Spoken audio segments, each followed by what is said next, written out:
Assalamualaikum warahmatullahi wabarakatuh. Perkenalkan, kami dari kelompok toksikologi ingin membahas mengenai uji toksikologi. Sebelumnya perkenalkan, ada Almas Amalul Fasah, Anas Faizah, dan juga ada Arina Sabilahak.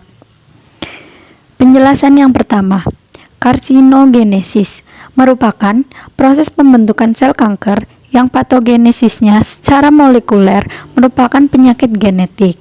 Proses ini terjadi diakibatkan oleh berbagai faktor yang menyerang tubuh secara bertahap. Kemudian, apa itu toksisitas? Toksisitas adalah kemampuan senyawa menyebabkan kerusakan atau injuri. Istilah toksisitas merupakan kualitatif yang terjadi atau tidak terjadi kerusakan yang tergantung pada jumlah unsur senyawa toksik yang terabsorpsi. Kemudian untuk uji toksisitas merupakan sebuah uji untuk mendeteksi efek toksik suatu zat pada sistem biologi dan untuk memperoleh data dosis resep yang khas dari sediaan uji. Jenis-jenis uji toksikologi. Yang pertama adalah uji toksisitas akut. Merupakan uji yang dilakukan dengan memberikan zat kimia yang sedang diuji sebanyak 1 kali atau beberapa kali dalam waktu 24 jam. Kemudian diamati selama 14 hari. Hendriani 2007. Tujuan dari toksisitas akut adalah mengamati efek toksik suatu senyawa yang terjadi dalam jangka waktu yang singkat setelah pemberiannya dengan takaran tertentu. Oke, yang selanjutnya ada uji toksisitas akut oral, di mana dia adalah suatu pengujian untuk mendeteksi efek toksik yang muncul dalam waktu singkat setelah pemberian sediaan uji yang diberikan secara oral dalam dosis tunggal atau dosis berulang yang diberikan dalam waktu 24 jam. Yang selanjutnya untuk prinsipnya itu uji ini dalam beberapa tingkat dosisnya diberikan pada beberapa kelompok hewan uji dengan 1 dosis per kelompok. Kemudian dilakukan pengamatan terhadap adanya efek toksik dan kematian. Jadi setelah diuji dengan bahan toksiknya akan diamati apakah adanya efek toksiknya ada dan apakah dia akan mengalami kematian gitu. Tujuannya gimana? Untuk mendeteksi toksisitas intrinsik suatu zat. Nah, dia juga bisa menentukan organ sasarannya, bisa misalkan organ apa ya, misalkan hati. Nanti obatnya itu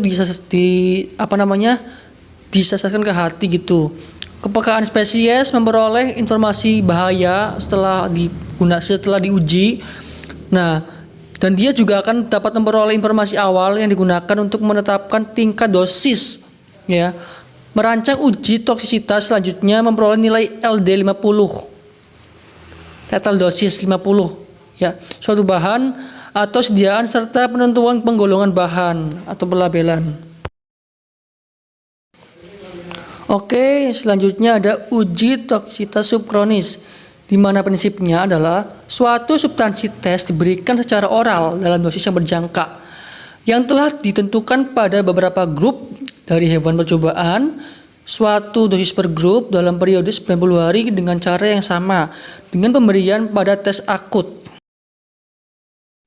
Selanjutnya yang kedua ada uji toksisitas subkronis secara oral.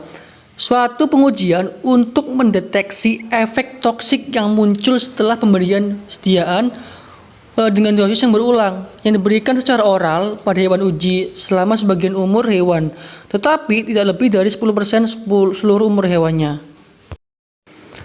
Yang selanjutnya ada uji toksisitas kronis.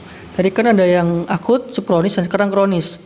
Nah, dia biasa disebut dengan uji jangka panjang. Dilakukan dengan memberikan bahan uji secara berulang-ulang ya selama masih hidup hewannya. Misalkan si encit 18 bulan dan si tikus itu 24 bulan dan untuk monyet sama anjing 7-10 tahun. Tujuannya apa? Untuk memperoleh informasi adanya efek toksik zat yang tidak terdeteksi pada uji ini atau pada uji kronik ya.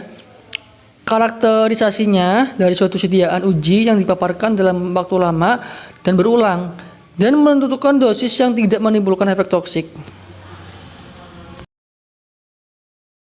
Yang selanjutnya sekarang ada uji toksisitas kronis oral, di mana dia merupakan suatu pengujian untuk mendeteksi efek toksik yang muncul setelah pemberian sediaan uji secara berulang sampai seluruh umur hewannya. Uji ini hampir sama prinsipnya sama si subkronis, tetapi sediaan yang diberikan selama tidak kurang dari 12 bulan. Kemudian yang selanjutnya ada uji teratogenesitas, yaitu merupakan suatu pengujian untuk memperoleh informasi adanya abnormalitas fetus yang terjadi karena pemberian sediaan uji selama masa pertumbuhan organ fetus atau masa organogenesis. Kemudian yang kelima ada uji dermatologi yang terdiri dari yang pertama ada uji sensitisasi kulit, merupakan suatu pengujian untuk mengidentifikasi suatu zat yang berpotensi menyebabkan sensitisasi kulit.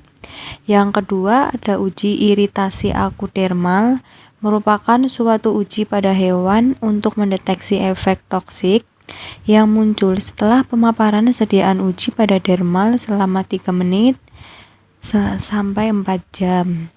Yang ketiga ada uji toksisitas akudermal, merupakan suatu pengujian untuk mendeteksi efek toksik yang muncul dalam waktu singkat setelah pemaparan suatu sediaan uji dalam sekali pemberian melalui rute dermal.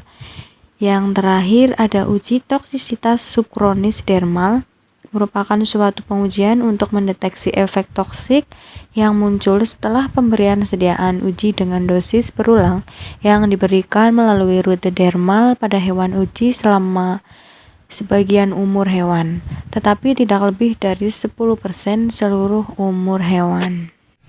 Sekian presentasi dari kelompok kami. Apabila banyak kekurangan, kami mohon maaf yang sebesar-besarnya.